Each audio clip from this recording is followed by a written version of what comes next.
Boa noite a todas, boa noite a todos, boa noite a todos. Grande alegria estar com vocês, porque quinta-feira é sempre noite de reencontro, de encontros e reencontros. E nessa quinta-feira eu estou aqui com o Roberto Oliveira, o Beto, que é chefe de gabinete da deputada Alice Brandão e é uma figura também importante do movimento negro. Daí porque a nossa conversa nessa série especial Café Preto, Poder e Política. Boa noite, Beto. Seja bem-vindo. A casa é sua. Boa noite, padre. Obrigado pelo convite. Eu tenho dificuldades para me expressar, assim, em especial nas redes e tal. Não sou muito dado a isso. Mas quando se apresentou o formato, eu consegui ver alguns programas. É um bate-papo, é uma prosa. Eu acho que fico mais tranquilo e mais à vontade. Eu estou aqui agora, só para te localizar, para ajudar aí na conversa, porque às vezes pode acontecer algumas coisas aqui. Eu estou na Assembleia Legislativa do Estado de São Paulo. Normalmente, de terça, quarta e quinta, a gente tenta aqui acompanhar um pouco a produção legislativa e cumprir o papel de assessoramento aqui da parlamentar e da agenda política do mandato. Como você disse, seguindo um pouco aquilo que o ensinamento da deputada estadual Alice Brandão, eu estou como chefe de gabinete, né, tem uma parada aqui junto com a equipe dela, no sentido de contribuir o mandato na agenda política que a Alice vem construindo com o quilombo da diversidade. Maravilha. Eu já vou começar, Beto, perguntando para você o seguinte: como é ser chefe de gabinete de uma das figuras mais emblemáticas da política brasileira e também do samba, da cultura? Como é que é exercer esse papel? Você é uma pessoa que cuida da agenda, que cuida da... Descreve para gente um pouquinho como que é esse papel de chefe de gabinete da deputada Alice Brandão. Cara, essa pergunta tem que responder em três partes. Primeiro esse Brandão, entidade maior. Né? E não é porque eu trabalho com ela, eu não sou fã mesmo. A Alice, o que é isso, né?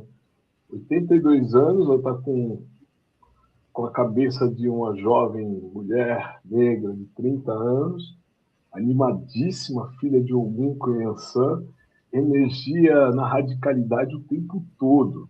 Sabe? Vai se renovando, tá? O trabalho artístico vai sair agora, saiu agora, recente, vai se renovando a cada dia. Fez um show agora, dias atrás, aqui com o pessoal do Terreiro de Crioulo, com comunidade, numa quadra de escola de samba, vai fazer show em outros lugares, está cantando, que é uma beleza, está feliz cantando, é o espaço dela, o palco dela, é o axé dela.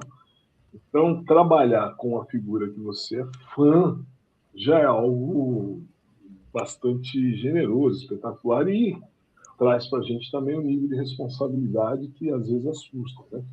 Eu estou olhando aí pelo ambiente da artista.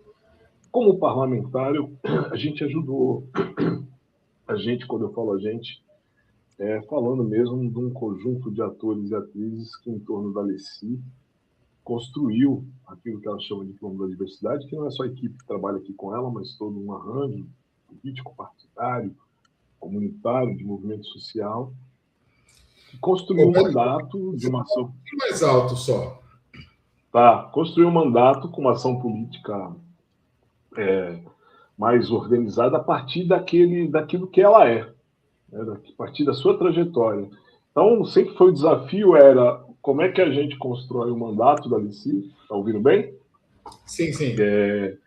Como é que constrói o mandato de Alice Brandão sem perder os valores que a Alice construiu ao longo da sua trajetória? Como é que a gente transforma aquilo que ela cantou em pauta política? Foi o que ela sempre pediu, foi o que ela sempre construiu, e esse sempre foi um desafio. Uma das coisas que a gente sempre teve aqui, mais interno, era que não dá para misturar a agenda da Alici, a agenda artística, com a agenda política.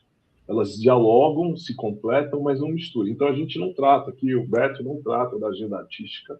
A artista tem uma dimensão que é tratada especialmente por um grupo de atores e atrizes. A gente trata aqui da agenda política e a gente trata a agenda política da Alici a partir das pautas que a Alici construiu. Né? Então, se cantou na defesa do movimento das pautas sociais, na defesa da educação, no combate ao racismo, e a gente tenta transformar isso numa agenda política permanente. Né? Então, esse é um primeiro caminho. O segundo, cara, a Alici, ela é uma pessoa que ela além de ser extremamente aguerrida, ela se apega a detalhes, e eu acho que é uma qualidade dela, das pessoas, detalhes, pequenos movimentos, gestos das pessoas, que ela consegue olhar, descobrir e trabalha com isso. Isso nos seduz permanentemente. Então, ela é daquela que tal, se você está chegando, ela fala, olha, meu filho, tem um fio de cabelo aqui a mais, olha, meu filho, tem que... Isso não é assim com a assessoria, com todas que estão bem aqui. Então, as pessoas se sentem seduzidas. A Alici Brandão, aqui na Assembleia Legislativa, ela é talvez hoje a única unanimidade. Se tem gente da direita, teve um deputado de direita que veio com a tia e a mãe aqui, logo quando assumiu o mandato, e as tias veio falar com a Alici.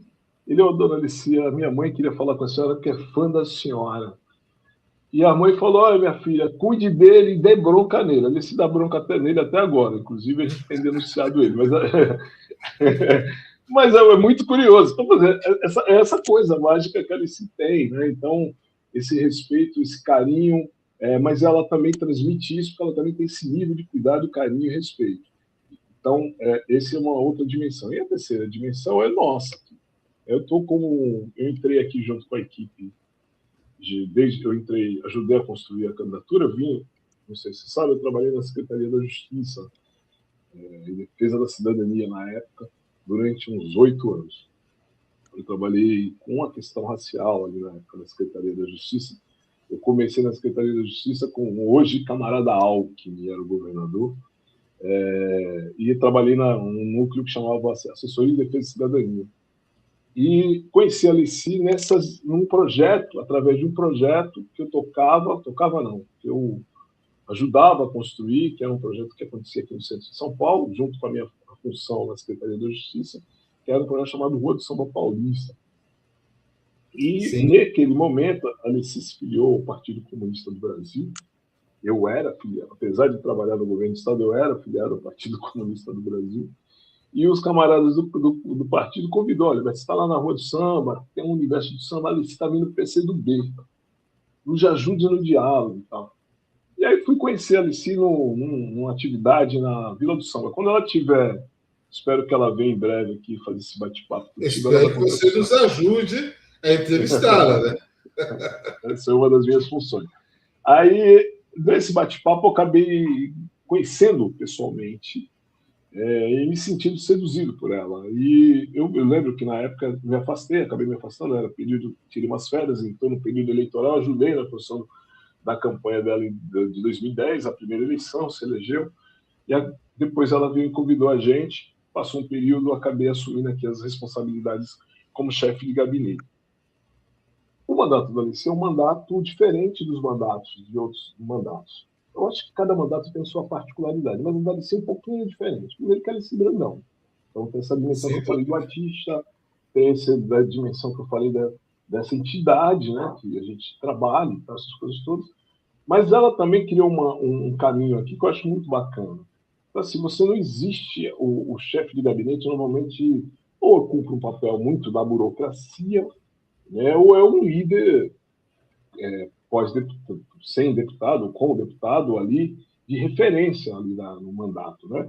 Eu não cumpro exatamente esse papel, eu acabo fazendo o papel de articulação política, ali se redistribuiu as funções de responsabilidades do mandato. Então, quando ela fala que o mandato é coletivo, de fato é um mandato coletivo, porque aqui cada um tem um nível de responsabilidade, um que cuida de emenda parlamentar, outro que cuida da agenda, outro que cuida...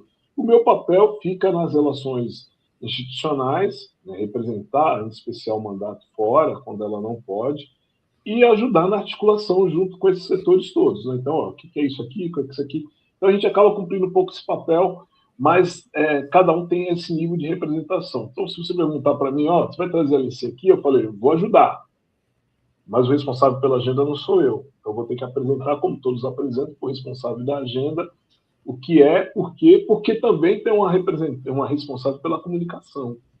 Então, Sim. tem que dialogar com a comunicação responsável pela gente. Isso é bacana porque o mandato não fica refém, a Alice não fica refém, nem o mandato fica refém de um ou outro ator que atue em representação ao mandato. Ele gira, ele vai acontecendo, níveis de responsabilidade, então as coisas têm que fluir e acontecer aqui, independente de quem esteja à frente de determinadas funções. Então, esse é um pouco essas dimensões do mandato, Paulo. Isso é bem legal. Olhando para dentro, né? Deixa eu dar uma passadinha aqui no chat, que já está aqui. É água, viu? É água. É água? Eu estou na Assembleia. Gente, eu estou na Assembleia. É água. Depois você manda a fatura lá para a Lindóia. Você fez propaganda da Lindóia. É verdade. Eu faço também propaganda, porque eu não tenho esse negócio de não falo o nome, eu falo o nome de todo mundo, não tem problema. Eu só não falo quando o assunto é menos feliz, né? Aí a gente dá uma poupada aí e se poupa também. Você sabe como é que funciona. Eu vou tentar fazer isso. Tá, eu vou dar uma passadinha no chat aqui, porque o pessoal está em polvorosa aqui. O Johnny X está dando boa noite a todos e todas. Tem uma pessoa aqui na nossa comunidade, que o nome dela é praticamente, você que é sambista também, é praticamente um verso de uma poesia. A Soraya Dalgisa, dos Passos Quintiliano Cruz, está dando boa noite. Boa noite, Soraya. A Luciana Oliveira está dando boa noite também, assim como a Simone Almeida Oliveira está dando boa noite também. Eu não sei não, mas eu acho que eu tenho uma coisa... São famílias, né? São famílias, hein? São famílias, exatamente. A Rosimeire Bueno está dando boa noite, assim como a Mônica Bonalume. A boa luz veio nos iluminar. Está dando boa noite. A Rosa Maria Vigolino está dando boa noite também. Assim como... Essa Rosa eu conheço também. Também a família? Pode ser que seja, mas de qualquer forma, vou pedir bênção para ela, se for a Rosa Maria Vigolino que eu conheço. Tem gente pedindo isso aqui para você. Ela mesma diz assim: bênção, Pai Ogum. Pai Ogã. Meu pai abençoe a benção. Isso. Soga. Eu estou chefe de gabinete, mas eu sou Ogã. Eu sou de uma comunidade de terreiro chamada Comunidade Ileaxé de Ançã, do município de Araras. A minha mãe orientadora, liderança, referência, chama-se Doné Rosa Oiace, ou o nome civil, Rosa Maria Virgulino, Mãe Rosa. Essa comunidade é uma comunidade de tradição Jeje, que fica no município aqui do lado de São Paulo, 180 quilômetros de São Paulo. É uma comunidade que foi formada pela Doné Oiace, pelo Tata Ojari Quejesse, através de um espaço de ocupação. Era uma área da FEPASA, houve uma ocupação. Na época, tanto a mãe quanto o Tata tinha uma relação intensa com o Movimento Sem Terra, eram lideranças do Movimento Sem Terra, juntamente com umas 30, 40 famílias, ocuparam aquela área há cerca de mais de 30 anos. E lá ela plantou o seu axé e virou uma comunidade, hoje, comunidade tradicional de terreiro, Sítio Quilombo Anastácia e Axé de Ançã. Faço questão que o senhor vá visitar. Aliás, fica a dica, eu vou dar uma dica de alguns nomes para você entrevistar. Mãe Rosa, Doné Rosa Oiace é uma delas. Sem dúvida, sem dúvida. Sem dúvida, eu quero aproveitar também a oportunidade para pedir a bênção à Mãe Rosa. Eu também sou de axé, eu também sou das religiões afro-brasileiras, filho de Obaluaê, eu peço sua bênção e que meu pai Abaloete abençoe também.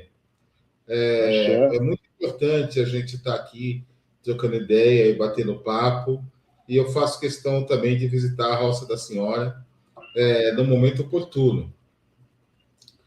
O Ederaldo... Você conhece, eu ia falar do nome de um figura que você começou a falar aí, que chama-se Ederaldo Nascimento. O Ederaldo Nascimento, que você conhece, ele conhece lá a Casa da Mãe Rosa, pede para o Ederaldo te levar lá, rapaz. Ele está devendo uma visita lá e já aproveita e já leva você. Ederaldo é isso. Como o Ederaldo é muito querido, ele está sempre devendo visita para muita gente, né? Porque muita gente gosta dele. Isso é verdade. Gente boa é assim, né, mano? Ser muito querido é isso, né? Todo mundo, como diz o ponto de velho, todo mundo me quer, né? Você sabe, deixa eu falar do Ederaldo pelo seguinte. Eu fui formado, você perguntou no início, não sei se você perguntou, você falou alguma coisa comigo sobre como eu cheguei no movimento negro. Exatamente. Eu fui formado para a vida, seria curioso. Quem me formou? Dona Santinha, minha mãe. Eu só vou pedir, Beto, para você falar um pouquinho mais alto, por favor. Tá bom, tô falando baixo. Né? Quando eu estou na Assembleia, eu começo a falar alto, todo mundo bate aqui na porta. A Dona Santinha, minha mãe, que é lá da Vila Ocuné, aqui em São Paulo. Zona Norte? Coral Afro. Não, Zona Leste. Ali do lado... Arthur Alvim, ali do lado do tem um time de futebol lá que colocou um estádio lá. Sim. E ali do lado. E Dona Santinha me criou ali junto com uma comunidade católica, formado na minha adolescência e juventude nessa comunidade católica, a paróquia lá Nossa Senhora Aparecida, a qual mando um abraço à comunidade, o Padre Marcos está se recuperando. E nessa construção eu acabei, junto à pastoral e tal, entrando em contato com uma organização do Movimento Negro. Eu tive um contato, na verdade, foi em 1992, ninguém fala mais nisso. Em 1992, aconteceu em São Paulo o primeiro encontro nacional de entidades negras, o primeiro ENEM, aconteceu no Pacaembu. E eu, nessas felicidades do axé e do movimento, acabei indo ter contato. Fui lá, cru. Acho que eu tinha o quê? Eu era magro. Pra você ter uma ideia, eu era magro. Tinha cabelo preto, tá, essas coisas todas. Tinha bigode, né? Jovem, bigode. Bom, isso é axé. Aí eu encontrei cheguei no Pacaembu, estava tendo um debate sobre uma mesa onde estava discutindo o extermínio programado da população negra no Brasil. Aquilo, para mim, meu irmão, era a primeira vez que eu via exatamente esse termo. Extermínio programado da população negra, preta e pobre no Brasil. Eu assisti aquele debate, eu acho que quando eu saí, estava na mesa lá, dois caras que eu tenho total apreço. Um cara chamado Juarez Tadeu de Paula Xavier. Deu entrevista para a gente faz uma semana. E outro cara que já fez a sua passagem, que meu pai o abençoe, mas formou muito do que nós somos hoje no Movimento Negro, o senhor Flávio Jorge, conhecido como Flavinho. E aí eu saí de lá, cara, eu fiquei impactado com aquilo. Flavinho? Com a tese. A tese de extermínio programado da população negra. Isso em 1992. Era a primeira vez que o movimento negro se articulava de tal maneira e colocava à mesa, em 78, que foi o lançamento do movimento negro unificado contra a discriminação racial. Na verdade, foi o encontro das organizações negras e um grande ato. Disso daí surgiu o MNU e surgiu outras entidades. Mas foi em 1992... vamos nesse caminho aqui. Não, tudo bem, eu estou na entrevista, então vou falando a minha versão dos fatos. Em 1990... Em 1992, estavam todos amigos. E esse debate foi... E por que eu estou falando isso? Foi quando eu acessei e tive meu contato com o movimento negro. Foi quando eu tive a primeira vez o contato com o movimento negro brasileiro, de forma organizada. Daí, eu tive a honra de conhecer uma organização política, a qual eu faço parte até hoje, que é a União de Negros e Negras pela Igualdade ao Negro. Na época, o Juarez era filiado ao Negro também, né? Na época, o Juarez era dirigente da Unegro. O Juarez e um outro cara, um cara também muito bom, que é meu culpado, professor doutor Denis de Oliveira, também filiado, dirigente da Unegro. Na época, eu acho que, se não me engano, era presidente da Unegro aqui no estado. E eu estou dizendo esse caminho para falar do Deco, porque foi nesse período que eu conheci esse senhor, o Heraldo do Nascimento. Ele construiu uma ação, na época, com muita gente, com o pessoal da PUC e o pessoal da USP, que foi um movimento pelas reparações. Isso já foi desembocando em 1995. O Deco deve ter falado isso em algum momento aí.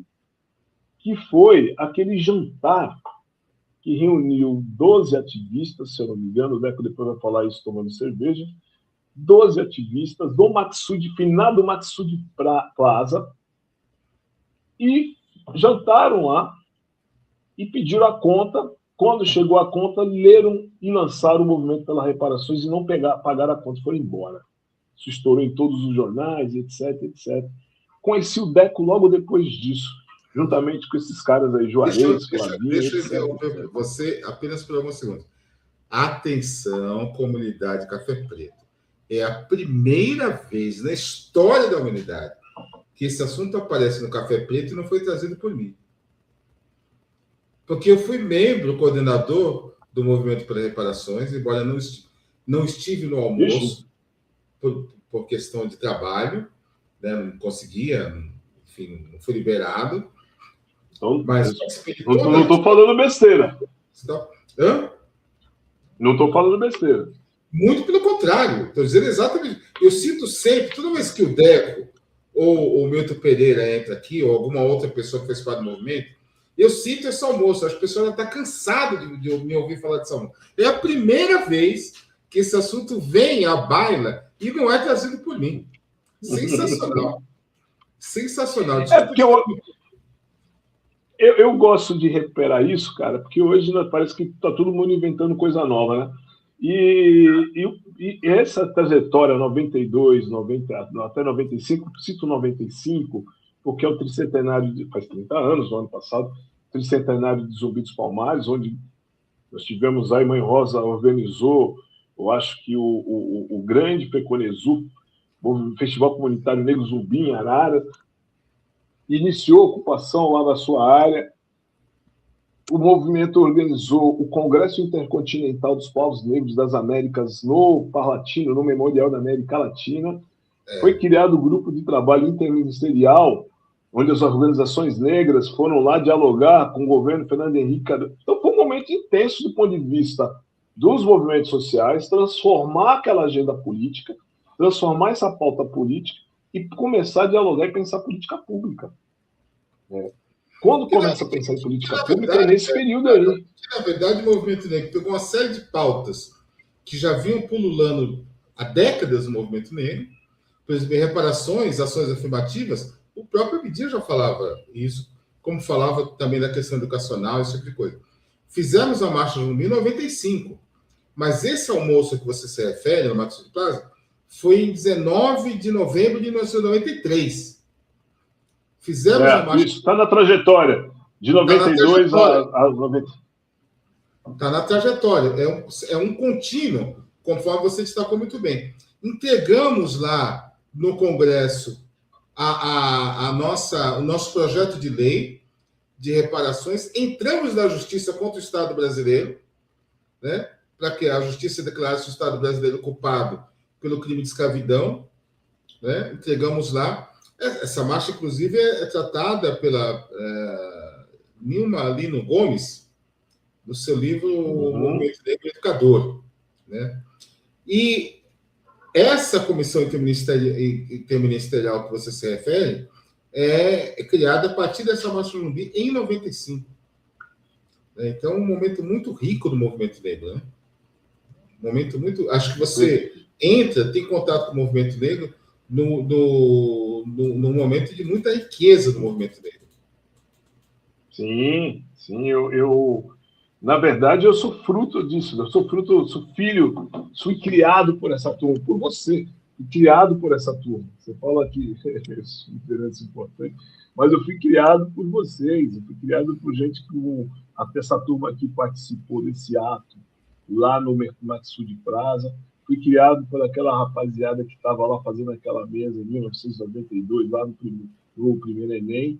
Fui criado, eu participei da marcha em 1995 como um guri, o moleque da juventude. Apanhei muito de todo mundo e eu tenho muitíssimo orgulho de todas essas grandes lideranças. Não é só da Negro, não, porque eu tenho referência e deferência, peço axé, mas para todas essas lideranças que ajudaram a formar estabelecer essas marcas do movimento negro.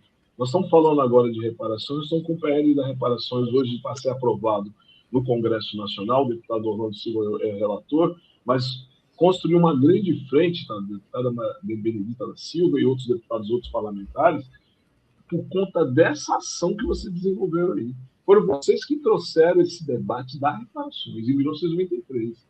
Então tem que ser dito. E a gente tem que recuperar isso porque o movimento, a construção nossa de movimento tem lastro.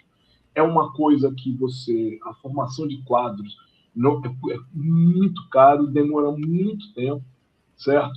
E a gente vai acumulando ao longo dos anos, ao longo da nossa trajetória, não só a sabedoria, mas a capacidade de reinventar e inventar coisas.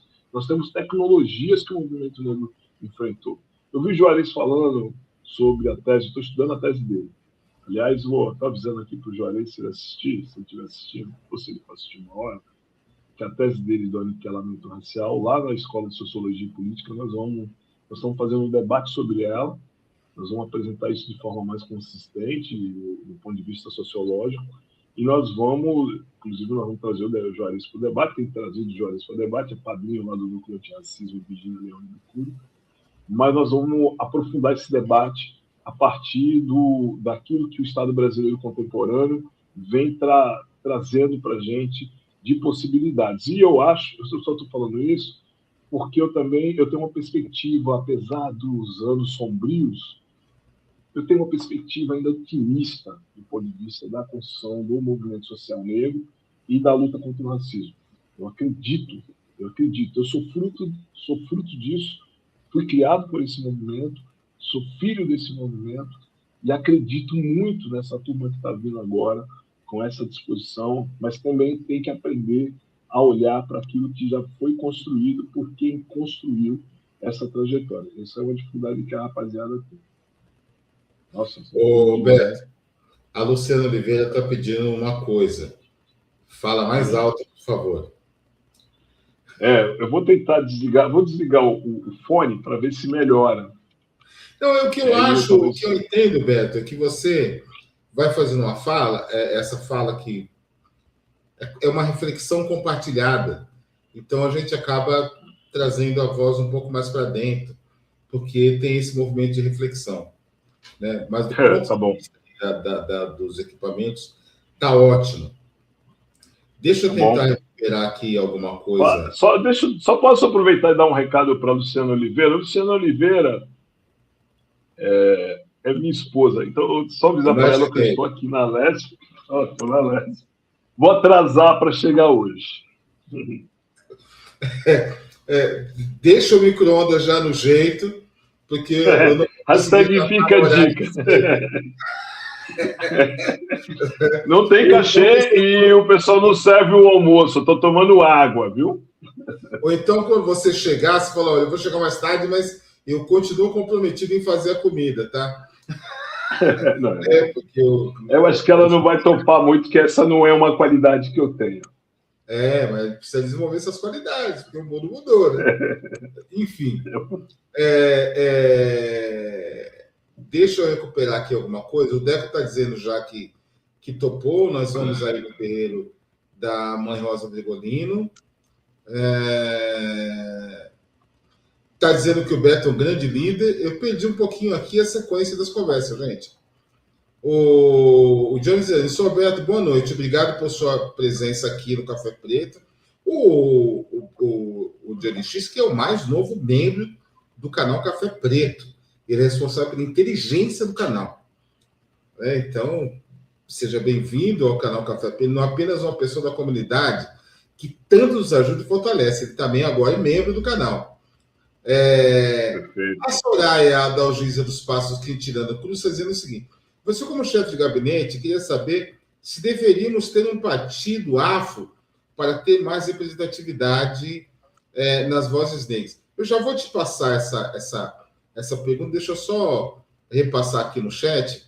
O Milton Pereira está dizendo boa noite, Pesado Hilário, boa noite, Beto, a todos e a todas do Aquilombamento Café Preto. Gente, eu não vou perder a oportunidade. O Milton Pereira é uma pessoa fantástica e que fez parte desse almoço, que eu sempre cito, que hoje foi citado pelo Beto. Ele fez, não só parte do almoço, ele fez parte da construção do movimento. O almoço, na Marcos de Paz, foi o lançamento público do movimento, mas tem toda uma articulação por trás disso. Deixa eu só cortar um pouquinho aí do chat. Só cortar. Vou fazer um convite aqui. Você, o Milton e para o Deco e quem vocês acharem que tem, eu quero convidar vocês para participar do podcast nosso. É uma troca. Eu tinha falado com você isso. Nós vamos tratar sobre esse tema. Vou convidar para o Papo de Bicudo, que é um podcast nosso, e eu quero entrevistar vocês três. E quem você achar que deve participar. Vamos ver se a Suzana participa também. A Suzana fez parte também da construção desse movimento. A Fernanda Lopes também. A Fernanda Lopes fez muito importante nesse movimento também. Fernanda Lopes foi minha professora. Você sabe que é Fernanda Lopes. Ela foi sua professora? Fernanda Lopes é sensacional. Sensacional. Ela é legal, poucas amigas que ligam para bater mesmo, para dar bronca. Não, mas é isso. A Fernanda Lopes é chata, né? E o fato dela ser chata faz a gente crescer. Eu não falei isso. Não, mas eu estou dizendo que companheiro dela. Tá. Essa chatice que faz a gente crescer, que faz a gente não estagnar, que faz a gente não parar, que faz a gente refletir. Isso é talvez uma das melhores características dela. Né? Essa chatice de cutucar, de vamos para frente, vamos discutir, vamos fazer. Né? Eu acho que isso é fundamental. O Carlos Silva está dizendo Santa Teresa presente. Eu estava sentindo falta de Santa Teresa aqui, hein? A Simone Almeida de Oliveira está dizendo o seguinte: a história oral é isso. Nossa versão sobre a história, exatamente. Gente, tem muitas mensagens aqui no chat, eu não vou conseguir ler todas. Simone Almeida. O Tchê de Santa Teresa também está aqui dizendo presente. Santa Teresa, o que é? Oi? Santa Teresa no Rio. Santa Teresa no Rio. De vez em quando passa aqui para Santa Teresa, nos ajuda a fazer entrevista. E é bem bacana. Faz uns dias já que o pessoal não apareceu por aqui. Eu estou muito feliz com a presença do pessoal de Santa Teresa aqui no Café Preto. Sila Guiar está dizendo salve, pedi. Núcleo Antirracismo, Virgínia Leone, Bicudo presente.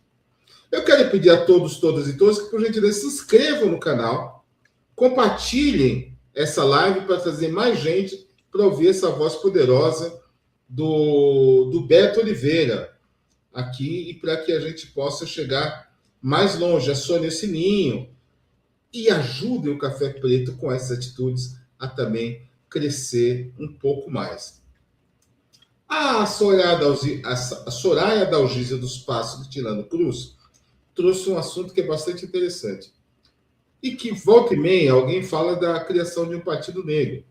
Você acha que é necessário, você acha que é importante a criação de um partido negro para a gente ter maior representatividade? Ou você entende que a estratégia corre por outro caminho? Bom, é verdade. Toda vez a gente se depara com esse debate, né? Criar um partido negro, eu acho que a gente já teve um grande partido negro na década de 30, eu acho que a gente volta e meia se esforça para construir. Eu vou dizer o seguinte: eu particularmente acho que nós precisamos ter um movimento social negro forte, presente. Eu acho que as nossas organizações sociais, nossas organizações culturais nossas organizações religiosas têm que ser fortalecidas e empoderadas. Eu acho que nós criamos uma tecnologia de intervenção social que é única no mundo, né? Se você vê o que são as comunidades tradicionais de terreiro, se você estudar ou ver, basta ver a tecnologia que a gente construiu com as escolas de samba, as rodas de samba, o próprio universo do samba, que a gente fez com as rodas de capoeira, os clubes sociais negros, esses núcleos de pesquisas.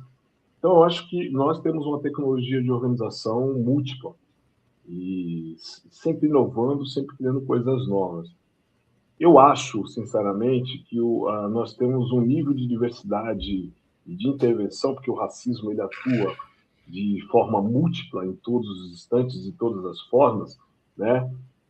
Muito grande. Então, nós temos, de fato, a riqueza dessa organização é um pouco por conta disso. São várias frentes que a gente acaba atuando e vai atuar. Eu não sei se o caminho é criar um partido negro. Talvez isso num projeto de minoria, como o modelo americano, que não funcionou, desse certo. Né? No modelo que nós temos de maioria da população, eu acho que o nosso desafio é estar dentro dos partidos, se fortalecer os partidos. Alberto, deu uma travadinha, se você puder retomar, a partir do momento que você fala o seguinte, eu não sei se o caminho é criar um partido negro, porque deu uma travadinha depois disso. Eu não sei se é mesmo, não sei se o caminho é criar um partido negro, eu não tenho a resposta pronta. Mas eu acredito que nós temos que participar e cumprir um papel dentro dos partidos políticos e levar a pauta do combate ao partido político. E enfrentar isso. Enfrentar isso. Agora, essa é uma dificuldade que nós temos, por exemplo, de pegar um caso de que não é um partido, mas está no coração de todos e todas. As escolas de samba. Eu teve alguns anos atrás um debate sobre o Vai-Vai, a diretoria do Vai-Vai, o Vai-Vai perdendo espaço, as pessoas questionando e tal. E aí, toda uma dificuldade de enfrentamento do Vai-Vai, pegando aí, o pessoal do Vai-Vai, pelo amor de Deus, eu estou aqui pegando vocês que vocês são representantes. E o que eu estou dizendo é o seguinte, quem de nós participa do cotidiano da escola de samba Vai-Vai para ajudar a construir os desafios, enfrentar os desafios que essa comunidade tem? Além de assistir o desfile, além de achar o Vai-Vai sensacional, quem está lá no ativismo direto? Porque é isso que nós precisamos de um ativismo. Nós precisamos dentro das organizações. Partidos também são isso. Partidos têm que enfrentar, a gente tem que enfrentar os debates. Eu sou daquele que a gente tem que construir espaços de organização política, que estabeleça diálogo com todas as frentes partidárias, evidentemente daquilo que é progressista, evidentemente daquilo que olha e tem a compreensão, ou pelo menos tem no norte, que é a necessidade de enfrentar e combater o racismo. Né? Mas eu acredito nisso, acho que nós temos que empoderar essas lideranças negras que estão dentro dos partidos políticos. Aqui a gente tem feito isso um pouco, mesmo estando dentro do espectro de um caminho partidário, nós temos estabelecido esse diálogo com outras frentes partidárias. Porque empoderando essas lideranças negras. Eu estava conversando outro dia com um grande amigo, Marco de Preto, mandou um abraço para ele, está lá no PSB, agora saiu do Rede para o PSB. Estou vendo aqui hoje, está sendo homenageado na Câmara Municipal, acho que é hoje, ou esses dias, o Claudinho Silva, que vai ser candidato a deputado estadual, que foi ouvidor das polícias, etc., pelo Partido dos Trabalhadores, e assim vai. Eu acho que a gente tem que ter essa capacidade. Eu não sei se um partido político, a organização de um partido, vai agregar todas as forças. Eu acho que a gente fica buscando uma fórmula mágica em vez de enfrentar o grande problema nosso. O grande problema nosso é a necessidade de empoderamento das organizações sociais negras, de fortalecimento dessas organizações. E não é verdade que a gente não tem uma pauta comum. Nós temos uma pauta comum, que é o combate ao racismo. Então, eu acho que a gente tem que enfrentar isso, assumir essas responsabilidades, cada um a partir das suas dimensões, e olhar para as organizações sociais como essa grande frente de referência. Eu não sei, eu não acredito muito nessa história de criação de partido, não sou sou meio cético em relação a isso, tá? Não fiquem bravos. Não rola para mim. Eu tenho dito também, até o Milton Pereira perguntou alguma coisa semelhante há pouco tempo. Eu falei assim: olha, se a gente conseguir trazer 300 mil pessoas para o Café Preto, se a gente conseguir levar 300 mil pessoas para outros canais pretos, então significa que nós temos articulação, organização suficiente para tentar a criação do partido. Enquanto a gente tem deputados e deputadas negras que não conseguem ser eleitas, né, e eu vou tocar um pouco nesse assunto com você, significa que nós somos organizados. Somos 56% da população, cada um atira para um lado. Né? E aí a gente não tem uma bancada grande. Então, acho que a organização é necessária. E a gente vê esse grau de organização nesse processo. Obviamente que se o Lázaro Ramos ou qualquer outra pessoa importante e famosa do Brasil decidir fazer um podcast, vai ter 90 milhões de pessoas. Mas não estou falando disso, estou falando de pessoas que não são famosas. Né? Eu converso, por exemplo, com a Jaqueline Deodara Conecta, que é um canal importante também, que é maior que o nosso. Mas não é um canal que tem milhões de pessoas ou centenas de milhares de pessoas. Embora discuta coisas importantíssimas. Né? Agir articulações, enfim. A gente pode falar, você inclusive está fazendo essa pauta aí do podcast, e eu agradeço muito pelo convite, você pode falar de diversos outros canais que também não são grandes. Então, onde estamos nós? Para onde estamos olhando? Né? Por exemplo, se a gente fortalece o Café Preto, nessa dimensão que você apontou, eu vou precisar do partido político, eu quero dialogar com todos os partidos, eu quero estar em todas as frentes. Eu quero estabelecer diálogo com todas as frentes. Certo? Então, assim, eu acho que o caminho é nós estamos com a dificuldade de se organizar coletivamente. E a gente, parece que às vezes a gente fica procurando desculpa para não se organizar. Porque organizar coletivamente exige um nível de entrega, de responsabilidade e de superação permanentemente.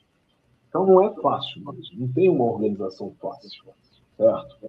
Nenhuma organização você vai ter um nível de tranquilidade para você construir sua ação, sua agenda política. Você tem que ter isso. Eu sou de uma comunidade tradicional de terreiro, aqui minha mãe passa por aqui. Eu sou de a Dona Santinha, lá na Vila Ocuné, tem um bloco de carnaval, qual o Beco participa. Não tem ido, mas ele participa. E a gente sabe que mesmo nessas experiências menores, como é o bloco do carnaval, ou mais como essa experiência que tem um aspecto de olhar, de reconexão com a ancestralidade, como é a comunidade tradicional do Eixé de Ançã, nós temos dificuldade de organização política, coletiva. Né? Então, tem sempre que passar por um momento de superação. Então, eu só estou falando que não adianta a gente não ter uma fórmula mágica para enfrentar o debate político no Brasil. Eu acho que passa pela organização, fortalecimento dessas organizações negras, da construção de uma agenda articulada e mais unificada naquilo que pudesse ser unificado, e a gente estabelecer esse diálogo com a sociedade. Você falou dos partidos, né? Estava falando de candidaturas, né? Candidaturas negras. Eu acho isso. Eu acho que a gente precisa sentar, conversar, trocar ideia, bater papo e construir possibilidades. E aí, dentro dessas possibilidades, de repente, pode surgir a ideia de Partido Negro, mas eu creio que a articulação é fundamental. A doutora Kiana Carolina Bispo, Kiana Carolina Tobias está aqui dando boa noite também. O nosso querido Milton Pereira já aceitou o convite para o bate-papo no podcast. A Marlúcia de Farias, que é membro aqui do canal também, está dando boa noite, meu Quilombo Café Preto, boa noite, companheiro Hilário, boa noite, Beto. Boa noite. E O Milton está trazendo um assunto aqui que eu acho interessante. Beto, como você vê a mudança ideológica do parlamentar Vital Nolasco, que na década de 90, seu gabinete na Câmara dos Vereadores funcionava como um quilombo e hoje debandou para a direita? Cara, a informação debandou. Bom, primeiro, minha saudação ao mestre Vital Nolasco, não está mais entre nós, né? Fez sua passagem, meu pai abençoe, deu caminho sempre, todo axé para ele. O mandato teve ali, eu coletrava em 1992, 93, 94, 95. A minha relação com o mandato parlamentar se deu pelo mandato de Vital Nolasco. Foi um mandato de superação, um mandato de um metalúrgico, tinha ensino fundamental, vital, mas teve uma capacidade enorme de compreender a cidade, pensar a cidade, pensar quando a gente não falava dessas desigualdades territoriais, Vital Nolasco conseguiu pensar isso junto com o seu mandato. Foi uma referência, e foi uma referência que ajudou a construir o movimento social negro, não só o espectro partidário dele, que no caso ali era um negro, mas ajudou a construir o movimento negro aqui na cidade. Foi no mandato do Vital Nolasco, por exemplo, que construiu, tinha lá o Gato Félix, que não era do mandato, mas estava por lá, João Mendes, Lindo Baluaí, ajudaram a construir lá o Congresso Intercontinental dos Povos Negros das Américas e tal. Agora, eu não tenho essa informação que houve uma mudança. Eu acompanhei os 2 mandatos, acho que, se não me engano, foram 2 mandatos, e o time que estava lá, entre eles o Juarez, continuou uma parte desse time, está dentro das fileiras do Partido Comunista do Brasil, o João Mendes é uma grande referência aí também. Sim. Mas eu não tenho essa informação. Então, para mim, é um dado novo o fato de ter uma mudança ideológica do mandato do Vital. Vou procurar saber, mas eu não tenho essa informação, não. Eu acho que esse mandato, depois desse mandato do Vital, nós tivemos um período ruim na Câmara Municipal.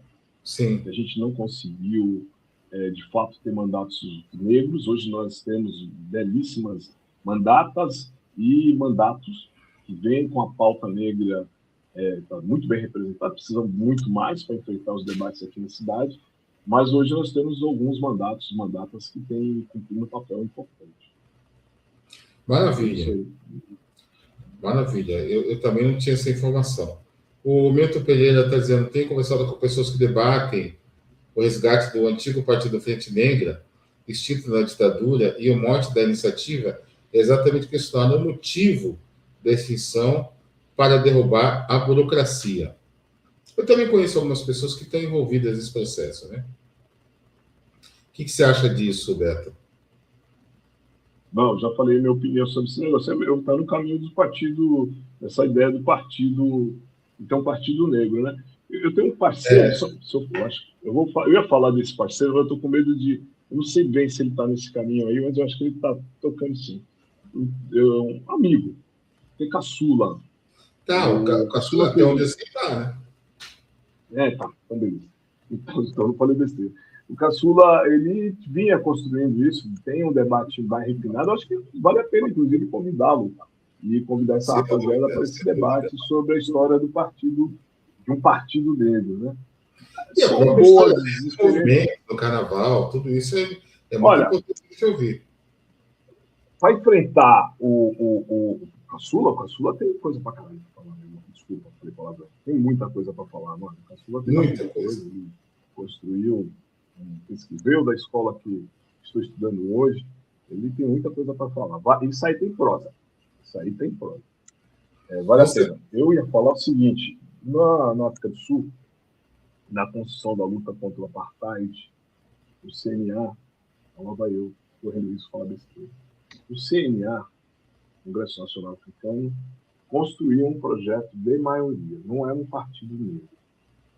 Era um projeto de maioria. Vou pedir para você falar um pouquinho mais alto. Era um projeto de maioria. O CNA construiu, o Congresso Nacional Africano tentou construir um projeto de construir. Foi bem sucedido na finalidade, naquele instante, que era o combate e o enfrentamento ao apartheid. Então, foi um projeto que dialogou com outras frentes. Né? Não era exatamente, evidentemente, África do Sul, maioria negra, mas era um projeto de enfrentamento ao sistema do apartheid e um projeto de uma república socialista, né? Que era o projeto de CNA, certo? Então, essa experiência, que foi bem sucedida, é uma experiência que eu acho que a gente tem que aprender um pouco mais, né? Teve a experiência dos Panteras Negras, né? Um partido bem construído, está sendo recuperado agora, mas os Panteras Negras não teve um projeto exatamente de poder, de disputa de poder pelo voto, né? Eu acho que a gente precisa avançar pela experiência dos projetos do Partido dos Panteras Negras, mas também olhando para as experiências das organizações sociais. Mas eu acho que cabe aqui o debate. Esse é um ano bom para isso. É um ano eleitoral, né? Um ano bom. Agora, esse ano é um ano que a gente vai discutir, de fato, na radicalidade que nós queremos para o Brasil. Então, é um ano bom para isso.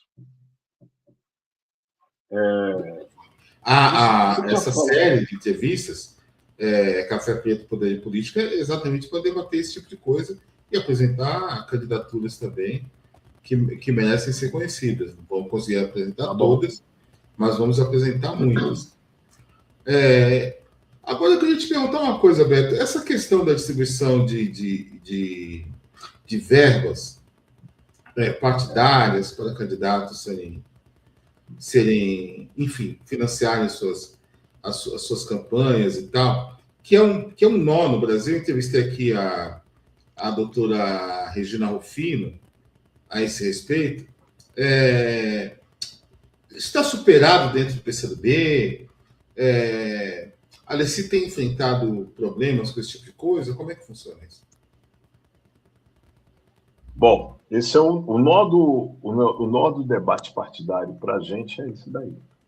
Para a gente, eu digo, para a população negra. O dia que a gente conseguir enfrentar esse debate, a gente avança. Porque a questão central é o debate sobre recursos objetivos para você ter condições de enfrentar uma eleição, certo? No nosso caso aqui, vou olhar para o nosso caso, esse debate, evidentemente, é permanente, mas é bem resolvido, até porque nós temos aqui a candidatura da Alessi, uma candidatura central, é uma parlamentar que já está no seu vai para o seu quinto mandato. A Alessi é candidata à reeleição, vai para o seu quinto mandato. É bem resolvido porque a gente enfrentou isso. E não foi resolvido porque a Alessi é de ser divino e maravilhoso. Porque houve enfrentamento, porque o negro e suas lideranças, não só o negro, mas as lideranças partidárias do movimento negro, em especial da UNEGRO, enfrentou isso. O partido enfrentou e teve que enfrentar isso nos debates das estruturas do partido. Evidentemente que isso tem que ser feito permanentemente, certo?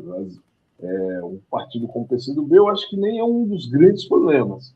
Os grandes problemas são os grandes partidos, onde tem os grandes recursos, né? Porque a gente acaba vendo muitas candidaturas saindo, se autodefinindo como negras, e não são, para garantir o recurso de cota partidária. Então, esse debate, quem está nas estruturas do partido, é o debate que tem que ser feito. Esse é o debate que tem que ser feito, certo? Porque, de fato, o que vai fazer a virada de chave para a gente é a mobilização, gestão desses recursos para a gente construir, de fato, candidaturas competentes com condições reais de assumirem o processo de campanha. As campanhas eleitorais não são campanhas baratas, são caras. Para você estabelecer esse diálogo com essa massa, é caro, certo? Então, a gente precisa ter estrutura partidária. É muito bom ter várias candidaturas, mas é muito bom, tem que ver dessas candidaturas, isso eu acho que é uma pesquisa até boa de fazer, o Silas, que está lá no núcleo de pesquisa, Virginia Bicuri, pode fazer agora, quais são as candidaturas que, de fato, vão ter recursos e condições objetivas de disputar. Eu não estou falando de ganhar a eleição, estou falando de disputar a eleição no nível razoável de condições. Quais são as candidaturas negras que nós temos condições de fazer isso, certo? E são as candidaturas negras que passam por isso. E aí eu não preciso dizer, né? São em todos os partidos. Mas se o partido negro for... Assim, eu preciso enfrentar isso. Essa estrutura do Estado, nós precisamos enfrentar isso, certo? Nós temos que enfrentar isso. Então, esse é o desafio. Sensacional. Não fugir da pergunta. Eu não fugi da pergunta. Não, eu não estou dizendo... Não estou dizendo que no PCdoB tem vida fácil, mas nós resolvemos isso. Agora, o nosso problema nem é aqui, no nosso caso, não é exatamente a Alice, nem o Orlando Silva. Né? Aliás, a nossa chapa é preta. Nosso problema não é esse. Nosso problema transcende a isso. Nosso problema isso quando eu não tiver mais Alice, e quando eu não tiver mais o Orlando Silva, e quando não tiver... Então, a gente precisa construir aqui internamente, a gente vem fazendo esse desafio, o partido tem feito isso hoje coletivamente, mas a gente precisa que os outros partidos façam isso, certo? Para a gente ter condições de ir para disputar de fato. É que nem aquela corrida São Silvestre, né? A eleição é isso. Tem aquele primeiro escalão, que é a rapaziada que vai disputar o jogo ali, né? Tem o segundo, que é os caras que querem chegar ali próximo, ficar ali, pegar a rebarba, e tem a massa, né? Que vai disputar. Nós estamos ainda, se olhar de posicionamento global, é isso. Muito interessante e espero que a gente possa falar mais sobre isso ao longo dessa série, porque, como você destacou muito bem, isso é fundamental. Mas tem outro assunto muito interessante que eu queria tocar com você. O Mauro Pinheiro Figueiredo está dizendo o seguinte: boa noite, Beto e Lara. Tivemos aqui alguns movimentos contra políticas de cotas nas faculdades com as eleições deste ano. Temos que nos preocupar. E eu aproveito para perguntar, eu sei que você é articulado com uma série de entidades negras de universidades. Como é que essas entidades estão vendo essas tentativas de barrar as cotas? Existe uma articulação nacional para isso? Por parte de estudantes e professores? Claro, eu entrevistei aqui já a professora Ana Luísa Araújo, que é do Observatório Pará, que é o Observatório de Políticas Públicas, de Políticas Afirmativas, e é um trabalho muito intenso e muito importante. Mas eu queria saber se os núcleos por dentro das faculdades têm pensado nisso e como têm pensado.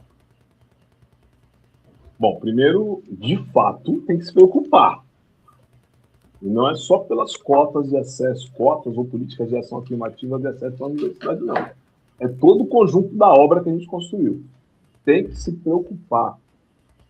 No estado de Santa Catarina, o que nós tivemos lá na Assembleia Legislativa foi a derrubada da política estadual de ações afirmativas de cotas. Nós estamos com projetos hoje no Brasil inteiro, inclusive em São Paulo, para derrubada de políticas como essa. Certo? Então, nós temos que se preocupar. É um projeto da direita de eliminação mesmo. O Juarez falou um pouco disso na sua entrevista.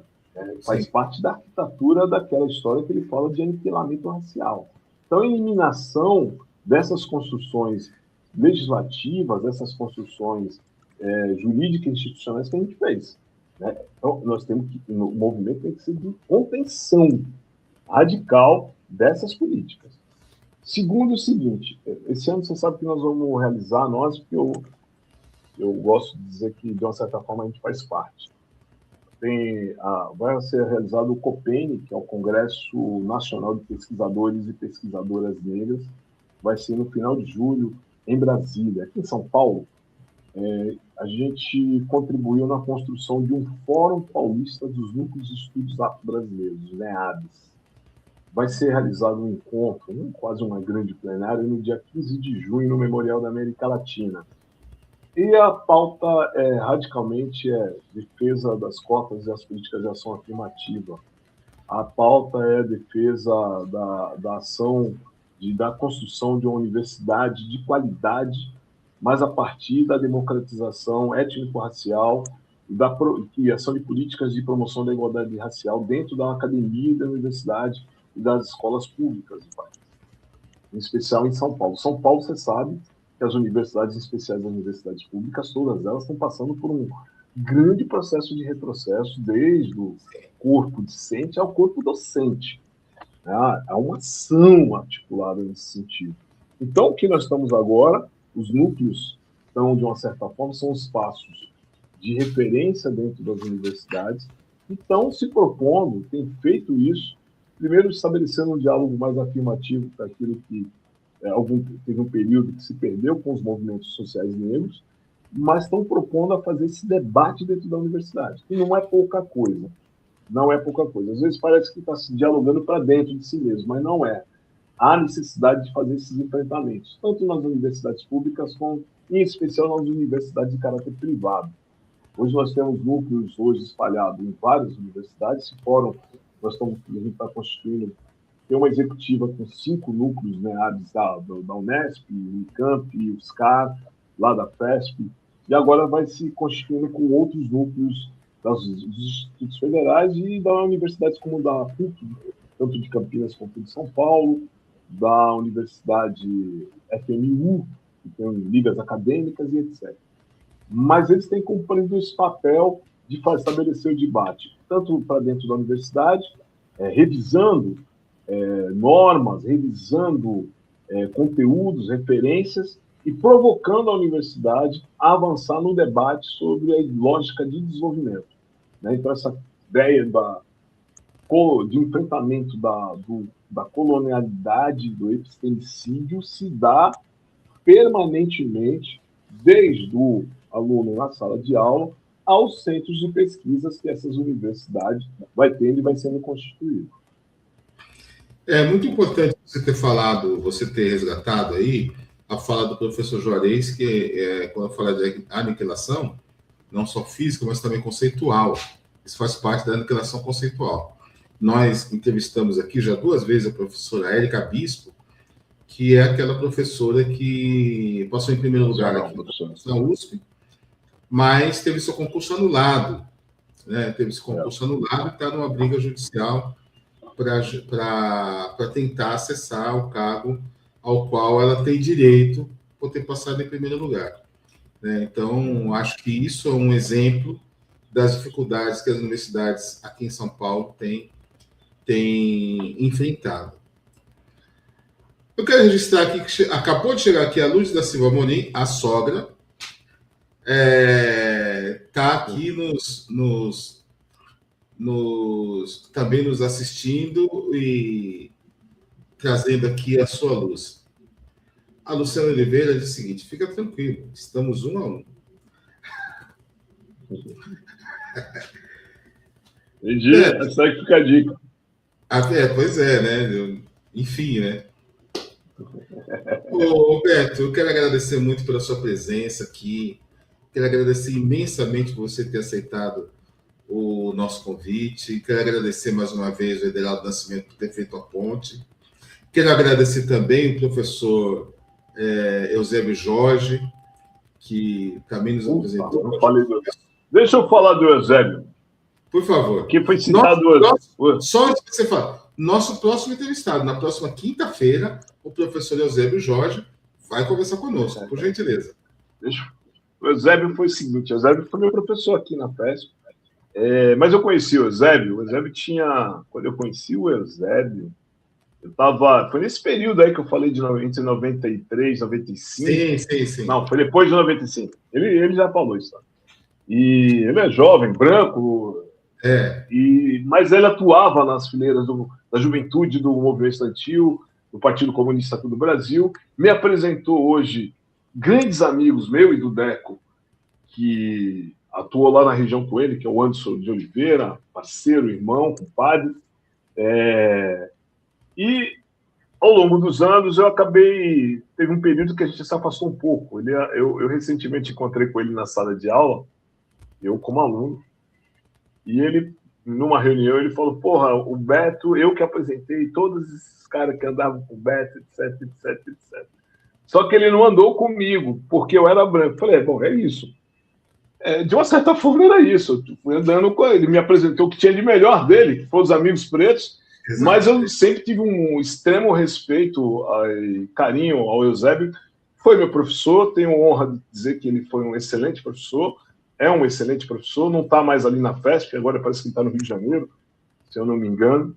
Mas eu quero agradecer sempre que o Eusébio sempre, que a gente precisou, sempre que estabeleceu um diálogo, foi sempre elegante, gentil, parceiro, amigo. E mando um salve para ele enorme. Obrigado, Eusébio.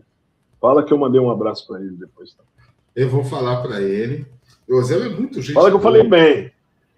conversei com ele, é muito gente boa, cara super bacana, disponível no sentido de tentar ajudar, de contribuir, e mais uma vez vai contribuir conosco, concedendo essa entrevista aqui na próxima quinta-feira, às 20 horas. Vamos falar de economia, vamos falar dos conflitos mundiais aí, o que afeta Ele é bom nisso, hein, mano? as periferias, a industrialização, o emprego. Galera, esse cara é bom. Esse cara que vai falar, o Eusébio, é bom. Ele é sensacional. Ele me dava aula, ele me deu 6 meses de aula, curso com ele. As aulas deles eram aula show. Então, assim, ele é foda. Ele vai. Desculpa, falei para você. Ele é muito bom. Ele vai trazer coisas. Vou levar bronca. Meu mãe de santo aí, minha irmã, Simone, a Luciana. Aí é outra coisa. Pelo canal não tem problema, mas a mãe de santos, a mãe de santos é brava. Eu também é brava. Deixa eu te falar uma coisa. Sim. Então, eu vou agradecer, né? Eu sei que você está fechando aí. Deixa eu agradecer aqui. Quero agradecer a você pelo trabalho. Sim, eu, de fato, acho que a gente precisa desses espaços de referência. Eu acho que a gente tem que empoderar esses espaços. Eu acho que, inclusive, do ponto de vista da política pública, a gente precisa... Nós perdemos, nós como ativista de movimento social, de organizações, ativista partidário, eu estava aqui esses dias, estava ontem, conversando com o Leci Brandão, e ela falando que a gente perdeu a capacidade de se comunicar, de conversar, dialogar, de ter canais de comunicação. E não é porque a gente não está tentando, é que a gente acaba não tendo o ferramental necessário, o instrumento, que é aquele negócio que eu estava falando do pataco, do dinheiro, do Didinho, do money, e a gente precisa construir essas redes na Go, essas redes pretas nossas, para a gente se construir e estabelecer esses canais de troca, de formação, de conhecimento, né? Para a gente reinventar a nossa forma de estabelecer conexões, de crescer. Então, essa experiência sua, que você vem desenvolvendo e que vocês desenvolveram ao longo dos anos, são experiências que a gente tem que exaltar, parabenizar e construir condições objetivas para que elas continuem cumprindo o seu papel. Então, o simples fato do café estar aberto com as adversidades que deve ter, com as dificuldades que deve ter, e estabelecendo esse diálogo com essa turma toda, e fazendo esse bate-papo com gente de tudo quanto é lugar, isso já eu acho que é uma grande vitória para a gente. Então, por isso que eu acho que você tem que parabenizar você que está à frente disso, parabenizar as pessoas que vêm construindo esses espaços como esse. Eu quero também agradecer aqui o Deco, né? Não só o Deco, mas amigos como o Deco, você falou da Fernanda, mas vários amigos que me formaram. Hoje eu peço desculpa pelos meus erros, não são erros deles, são meus, mas tudo aquilo que eu tenho construído e caminhado e tem dado certo na minha vida e na trajetória coletiva que a gente entrega, devo a essa turma toda, que me ajudou e me formou e me forma todos os dias. E, cara, eu acho que nós vamos ter agora, para não dizer que eu não falei das flores e dessa flor maravilhosa, vou voltar. Eu comecei com o Leci, eu quero terminar com ela. Duas coisas. A primeira, que Leci Brandão se recuperou, está se recuperando, e a Leci Brandão ela se reinventa todos os dias. Né? Então, eu espero que a gente consiga, nessa trajetória nossa que vai ter à frente, consiga manter essa ferramenta que ela carrega, que é essa espada de Ogum, que cumpra aqui no Legislativo, consiga cumprir aqui no Legislativo e na vida política do país esse espaço de referência. Muito axé para Alici. Ela está com um trabalho novo. Quem puder ir acompanhar nas redes, vai sair coisas novas boas. Já tem uma coisa boa que ela fez aí, conseguiu conexão aí com o Reinaldo. Foi um negócio bacana, que estava guardado lá na gaveta, e vai sair outras coisas. Então, a artista Alici ainda continua inventando e se reinventando. Então, um axé para Alici Brandão e a todos aquela turma toda, tudo aquilo que gira na órbita do quilombo da diversidade. E para o povo de axé que está aí, eu peço a minha bênção, peço axé para as nossas comunidades tradicionais de terreiro. Nós vamos fazer um evento agora no Memorial da América Latina. Quem puder ir, vai ser gratuito. O evento vai ser um ato sobre dia 29 de abril. Memorial da América Latina, vai ser homenagem a algumas comunidades, vai ter um seminário, um colóquio sobre racismo religioso. Juarez vai estar falando, vai ter outros nomes, como Daniel Bento vai estar falando, como a doutora Fabiana Grande e outros, Tata Ojari Quejes, e termina com um show maravilhoso do Tudu Nobre, um show especial que ele vai fazer para as comunidades de terreiro. Tá todo mundo aqui do Café Preto convidado. Maravilha. Como diria o Moisés da Rocha, está todo mundo convidado. Eu agradeço muito, muito, muito por você ter vindo aqui conversar com a gente. Agradeço muito pelas suas palavras generosas. Quero agradecer muito também todos que nos ajudaram a fazer essa entrevista, esse bate-papo. Peço a bênção a quem é de axé e que meu Pai abençoe. E aqueles que não são de axé, que Deus abençoe. Tamo junto. Grande abraço. Olha aí, ó, mostrando o gabinete na Assembleia Legislativa. Não, estou mostrando que eu estou no gabinete mesmo. Não deixamos nem de ir para casa, né? Deixou de ir para casa, comer aquela jantinha boa para conversar conosco. Eu agradeço muito. Não, e hoje tem o jogo do Santos. Vai ser transmitido o jogo do Santos da Sul-Americana. Que é o que nos resta, né? Então eu vou ter que assistir o jogo do Santos. É isso aí, é isso aí. Só hoje eu vou torcer pelo Santos, porque eu sou corintiano. Mas eu vou torcer para que o Santos, no dia do aniversário não. Não precisa torcer, não. Não precisa torcer, não. Já faz o seu papel aí com o Café Preto. Tá sensacional. Não, já tá bom. Não precisa torcer, não. Eu vou torcer, fica tranquilo. Eu não vou fazer mais mal ao Santos do que faz o Neymar.